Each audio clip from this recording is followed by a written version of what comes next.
ଜୟ ଜଗନ୍ନାଥ। ଓଡ଼ିଶାର ସାଂସ୍କୃତିକ ଜୀବନରେ ଓଷା ବ୍ରତର ପ୍ରଭାବ ବିଶେଷ ଭାବରେ ପରିଲକ୍ଷିତ ହୋଇଥାଏ। କାହିଁକି ନା ଆମେ এই ଓଷା ବା ବ୍ରତର ଯେଉଁ କାହାଣୀ ତା ଉପରେ ଆମେ ବିଶେଷ ଗୁରୁତ୍ୱ ନ ଦେଇ ଆମେ ଗୁରୁତ୍ୱ ଦେଇଥାଉ ଯେ ଯେଉଁ ଦେବଦେବୀଙ୍କୁ ସନ୍ତୁଷ୍ଟ କରି ରୋଗମୁକ୍ତ ହୋଇଯିବା, ହରାଇଥିବା ସାମ୍ରାଜ୍ୟ ଫେରି ପାଇବା, ଚାଲି ଯାଇଥିବା ସମ୍ପତ୍ତିକୁ ପାଇବା, ଶୋକ ଦୁଃଖରୁ ମୁକ୍ତି ପାଇବା, ସନ୍ତାନ ସନ୍ତତି ଲାଭ ପାଇବା, ମୋକ୍ଷ ବା ମୁକ୍ତି ପାଇବା ବା ମୃତ୍ୟୁକୁ ଜୟ କରିବା, ଏସବୁ ଥାଏ ଏହି ବ୍ରତ ଓଷାର ଅନ୍ତର୍ନିହିତ କଥାବସ୍ତୁ। ଏ ଓଷା ଭିତରେ ଆପଣ ବୁଧେଇ ଓଷା, ଖୁଦୁରୁକୁଣୀ ଓଷା, ବାଲି ତୃତୀୟା ଓଷା, ଦ୍ୱିତୀବାହନ ଓଷା, ଷଷ୍ଠୀ ଓଷା, ଜହ୍ନି ଓଷା, ବାଟ ଓଷା, କାଞ୍ଜିଅଣା ଓଷା, ନାଗୁଲି ଚଉଠି ଓଷା ପ୍ରଭୃତି ବିଶିଷ୍ଟ ଓଷା ରୂପରେ ଆମେ ଓଡ଼ିଶାରେ ପରିଚିତ। ସେହିପରି ସୋମନାଥ ବ୍ରତ, କେଦାର ବ୍ରତ, ରବିନାରାୟଣ ବ୍ରତ, ସୁଦଶା ବ୍ରତ, ଅନନ୍ତ ବ୍ରତ, ଗୁରୁବାର ବ୍ରତ, ରାଇ ଦାମୋଦର ବ୍ରତ ଓ ସାବିତ୍ରୀ ବ୍ରତମାନଙ୍କ ମଧ୍ୟରେ ବିଶେଷ ଗୁରୁତ୍ୱ ଲାଭ କରିଥାଏ।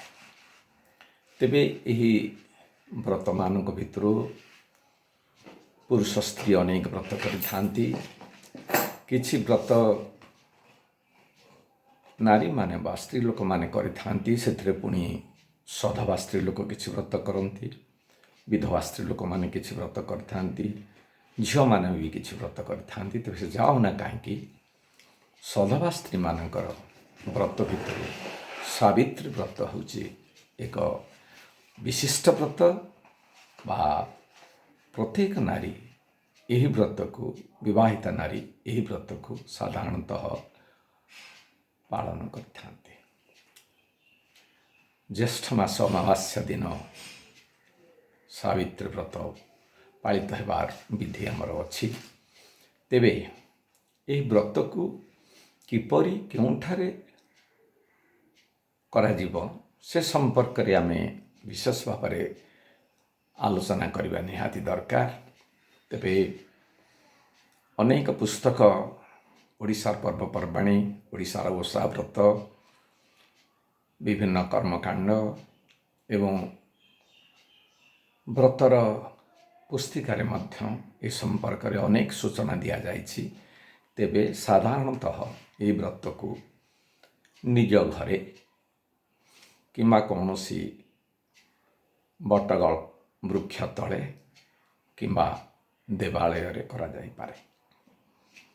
ପୁଣି ନିଜେ କରିପାରିବେ କିମ୍ବା ଏକାଠି କିଛି ସଧବା ସ୍ତ୍ରୀ ଲୋକମାନେ ମଧ୍ୟ ଏକତ୍ରିତ ହୋଇ ଏହି ପୂଜା କରିପାରିବେ।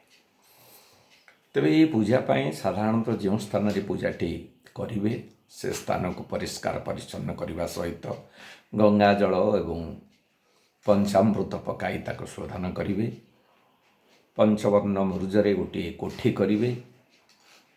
ଅଷ୍ଟଦଳ ପଦ୍ମଟିଏ ପାଖରେ ଅଙ୍କନ କରିବେ। ସେ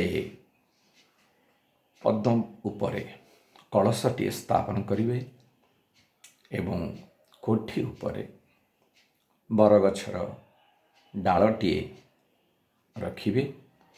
ଏବଂ ଗୋଟିଏ ବଡ଼ କଥା ହେଉଛି, ଆପଣମାନେ ଜାଣିଛନ୍ତି ଆମ ଘରେ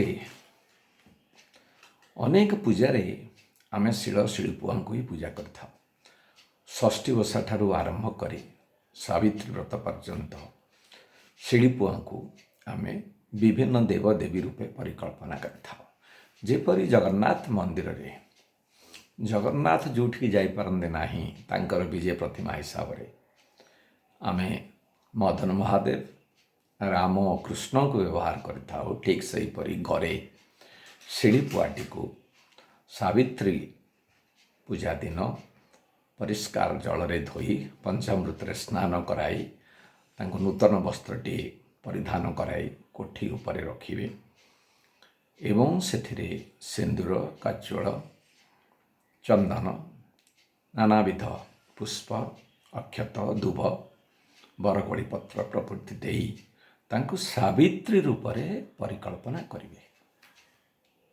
ପୂଜା ଆରମ୍ଭରୁ ବିଘ୍ନ ବିନାଶୟ ଗଣପତିଙ୍କୁ ସ୍ମରଣ କରି ଇଷ୍ଟ ଦେବଦେବୀଙ୍କୁ ସ୍ମରଣ କରି ଲକ୍ଷ୍ମୀ ନାରାୟଣଙ୍କୁ ସ୍ମରଣ କରି ଏହି ଶିଢ଼ି ପୁଆଟିକୁ ସାବିତ୍ରୀ ରୂପରେ ଧୂପ ଦୀପ ଦେଇ ପୂଜା କରିବେ ଏବଂ ସାଷ୍ଟାଙ୍ଗ ପ୍ରଣିପାତ କରିବେ।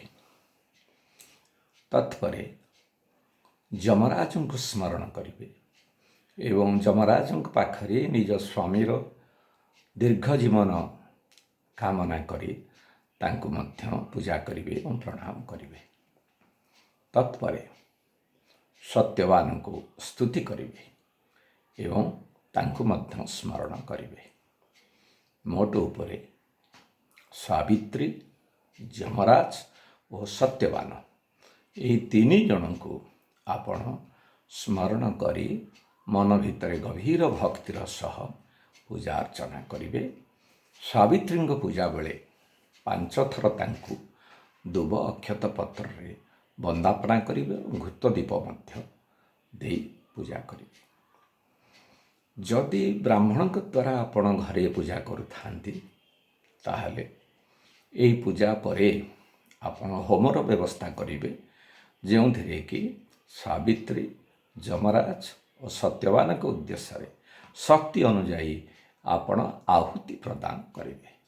ଯଦି ବ୍ରାହ୍ମଣ ନଥାଇ ଆପଣମାନେ କରୁଛନ୍ତି ତାହେଲେ ଆପଣ ନିଜେ ଧୂପ ଦୀପ ଦେଇ ବନ୍ଦାପନା କରିବେ। ତତ୍ପରେ ଭୋଗ ହିସାବରେ ଆପଣ ଜାଣନ୍ତି ଆଜି ଦିନ ଅଗ୍ନିରେ ପାକ ହୋଇଥିବା କୌଣସି ଭୋଗ ବା ଖାଦ୍ୟ ପଦାର୍ଥ ପୂଜା କରାଯାଏ ନାହିଁ। କଦଳୀ, ଆମ୍ବ, ପଣସ, ସେଉ, ଅଙ୍ଗୁର, ତାଳସଜ, ପିଜୁଳି, ଖଜୁରୀ ପ୍ରଭୃତି ବିଭିନ୍ନ ଫଳକୁ କେବଳ ନୈବେଦ୍ୟ ହିସାବରେ ପୂଜା କରାଯାଇଥାଏ। ଏଥିସହିତ ଧୁଆ ମୁଗକୁ ମଧ୍ୟ ସମର୍ପଣ ବା ପୂଜା କରାଯାଏ। ଏଥିସହିତ ଆପଣମାନେ ମନେ ରଖନ୍ତୁ, ଏହି ପୂଜାର ବିଧି ଓ ବିଧାନ ଅନେକ ସମୟରେ ଅନେକ ପୁସ୍ତକରେ ଭିନ୍ନ ଥିଲେ ମଧ୍ୟ ଆପଣ ନିଷ୍ଠାର ସହକାରେ ନିଜେ ଏହି କାର୍ଯ୍ୟ ଆପଣ କରିପାରିବେ। ତତ୍ସହିତ ଆପଣ ପୂଜା କରିସାରିଲା ପରେ ଆପଣ ବ୍ରତ କଥା, ସାବିତ୍ରୀ ବ୍ରତ କଥାଟି, ଯେଉଁ କଥାଟିର ଗୁରୁତ୍ୱ ବିଶେଷ ଏବଂ ସେ କଥାର ଗୁରୁତ୍ୱ ଉପରେ ଆମେ ଏତିକି ଭରସା କରିଛୁ ଯେ ମହାଭାରତରେ ମାର୍କଣ୍ଡେୟ ଋଷି ଯୁଧିଷ୍ଠିରଙ୍କୁ ଏହି ବ୍ରତ କରିବା ପାଇଁ ଉପଦେଶ ଦେଇଥିଲେ। ତେଣୁ ଏ ଗପଟିର ଆରମ୍ଭ ବା କଥାଟିର ଆରମ୍ଭ ହେଉଛି ମଦ୍ର ଦେଶର ରାଜା ଅଶ୍ୱପତି ରାଜାଙ୍କର ରାଜ୍ୟର ବିପୁଳ ଧନ ସମ୍ପତ୍ତି, ପ୍ରଜାମାନେ ଅତି ଆନନ୍ଦରେ କାଳାତିପାତ କରୁଥିବା ସମୟରେ ରାଜାଙ୍କ ମନରେ ଦୁଃଖ ଥିଲା। ଦୁଃଖ ଥିଲା ଏଇଥିପାଇଁ ଯେ ତାଙ୍କର ସନ୍ତାନ ସନ୍ତତି କିଛି ନଥିଲେ। ପରକାଳ କିଛି ସମୟ ସେ ରାଜତ୍ୱରେ ଅତିବାହିତ କଲା ପରେ ବହୁ ସାଧୁ ସନ୍ଥଙ୍କର ଉପଦେଶ ଓ ଆଶୀର୍ବାଦ ନେଇ ସିଏ ସାବିତ୍ରୀଙ୍କୁ ପୂଜା କରିଥିଲେ। ସେ ସାବିତ୍ରୀ ହେଉଛନ୍ତି ବ୍ରହ୍ମାଙ୍କର ପତ୍ନୀ ସାବିତ୍ରୀ। ସାବିତ୍ରୀଙ୍କୁ ପୂଜା କରିବା ଫଳରେ କିଛି ଦିନ ପରେ ପାଟରାଣୀଙ୍କ ଗର୍ଭରୁ ଏକ କନ୍ୟା ଜାତ ହୋଇଥିଲେ, ଯାହାର ନାମ ରଖାଯାଇଥିଲା ସାବିତ୍ରୀ।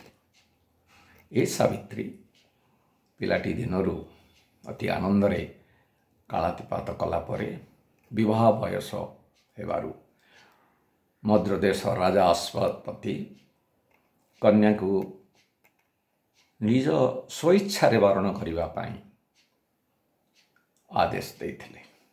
କହିଲେ ତୁମର ମନ ଲାଗି ତୁମେ ତୁମର ପତି ନିର୍ବାଚନ କର।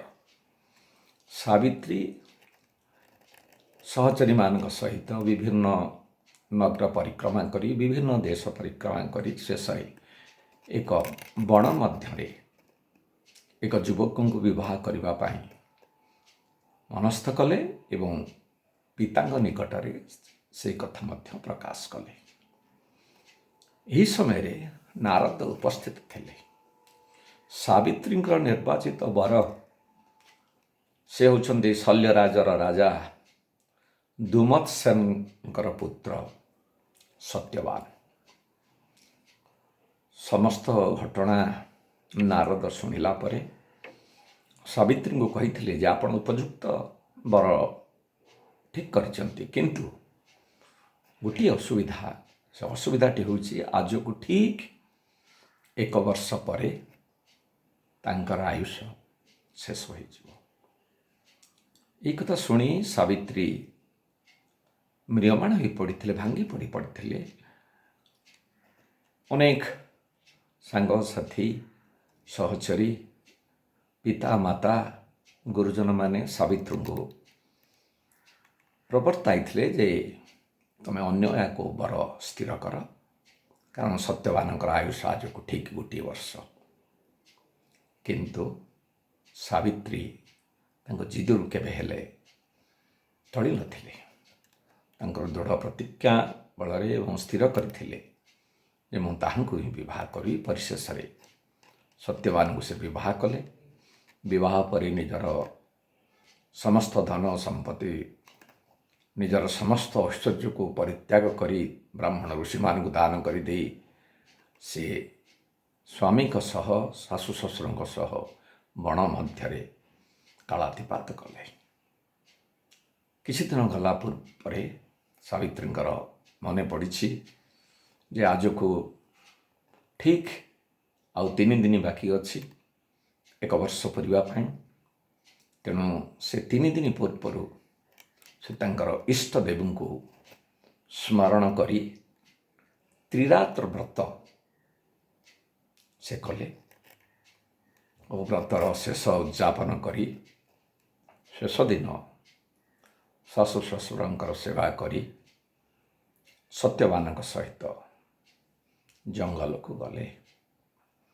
ସତ୍ୟବାନ ତାଙ୍କର ନୈଦଣ୍ଡନ କାର୍ଯ୍ୟ କରୁଥିବା ସମୟରେ ସେ ଅନୁଭବ କଲେ ସତେ ଯେମିତି ତାଙ୍କ ଦେହ ଅବଶ ହୋଇ ଆସୁଛି, ତାଙ୍କର ପାଦ ଆଗକୁ ଚାଲୁନାହିଁ, ମୁଣ୍ଡ ଭ୍ରମ ଦେଉଛି।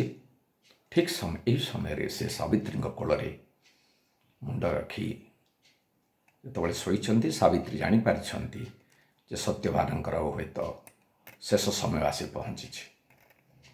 ଏଥିପାଇଁ ସେ ତାଙ୍କର ଇଷ୍ଟ ଦେବୀଙ୍କୁ ସ୍ମରଣ କରିଛନ୍ତି। କିଛି ସମୟ ପରେ ଯମରାଜ ଆଜି ଉପସ୍ଥିତ ହୋଇଛନ୍ତି। ଯମରାଜଙ୍କୁ ସାବିତ୍ରୀ ନିଜର ପରାକାଷ୍ଠା, ନିଜର ସତୀତ୍ୱ, ନିଜର ନିଷ୍ଠା, ନିଜର କର୍ତ୍ତବ୍ୟପରାୟଣତା ପ୍ରଦର୍ଶନ କରି ପରିଶେଷରେ ସତ୍ୟବାନଙ୍କୁ ମୃତ୍ୟୁମୁଖରୁ ଫେରାଇ ଆଣିଛନ୍ତି।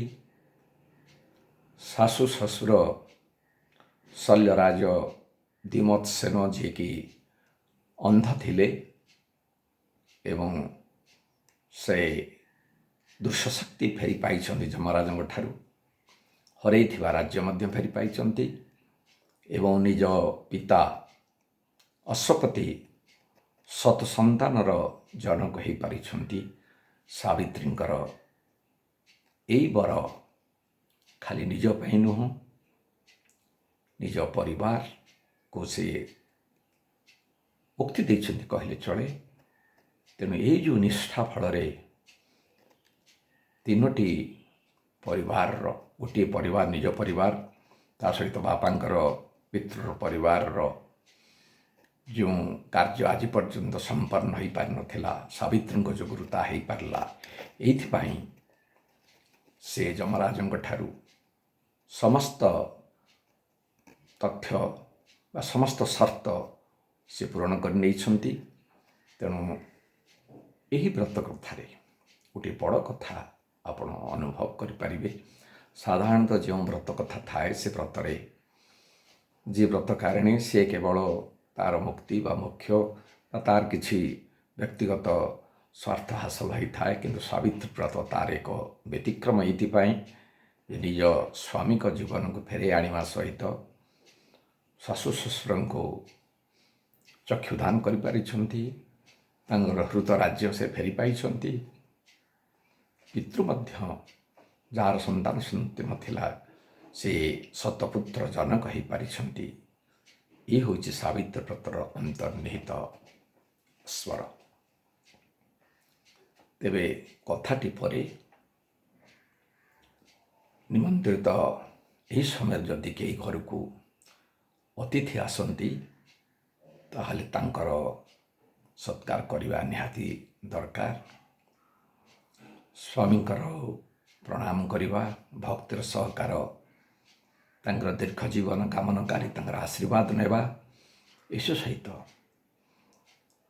ଶାଶୁ ଶ୍ୱଶୁର ଏବଂ ଗୁରୁଜନମାନଙ୍କର ଆଶୀର୍ବାଦ ନେବା ଆଜି ଦିନରେ ଏକାନ୍ତ ଦରକାର।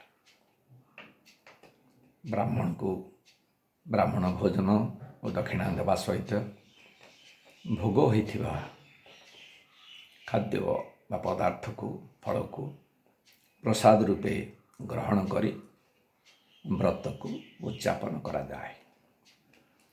ତେବେ ଆପଣ ଓଡ଼ିଶାର ଓଷା ବ୍ରତ କଥାରେ ବର୍ଣ୍ଣିତ ଅଛି ଯେ ଶିଳପୁଆଟିକୁ ସାବିତ୍ରୀ ରୂପେ ଉପସ୍ଥାପନା କରିବେ।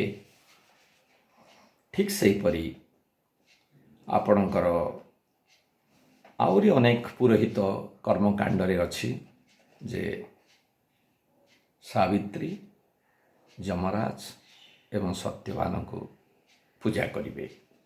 ସାବିତ୍ରୀ ବ୍ରତ କଥାରେ ଅଛି ଲକ୍ଷ୍ମୀ ନାରାୟଣଙ୍କୁ ପୂଜା କରିବେ। ତେବେ ସେ ଯାହା ହେଉନା କାହିଁକି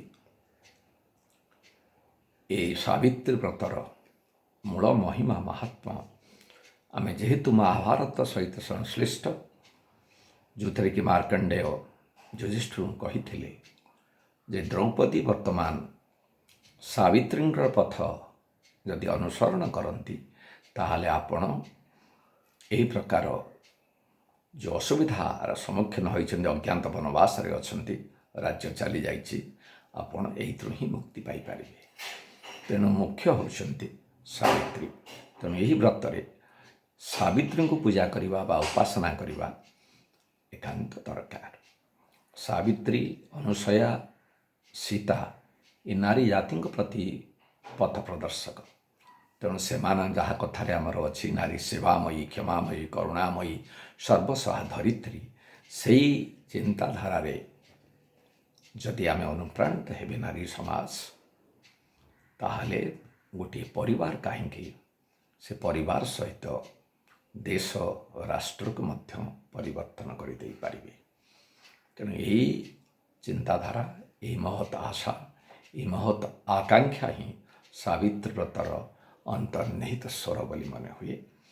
ନିଜ ପରିବାରକୁ ପରିବର୍ତ୍ତନ କରିବା ସହିତ ସୁସ୍ଥ ସୁନ୍ଦର ସାବଲୀଳ କରିବା ସହିତ ନିଜ ପରିବେଶ, ନିଜ ରାଷ୍ଟ୍ର, ନିଜ ଦେଶ ଏବଂ ବିଶ୍ୱକୁ ମଧ୍ୟ ସେ ଆଲୋକରେ ଆଲୋକିତ କରିବା ହେଉଛି ଆମର କର୍ତ୍ତବ୍ୟ।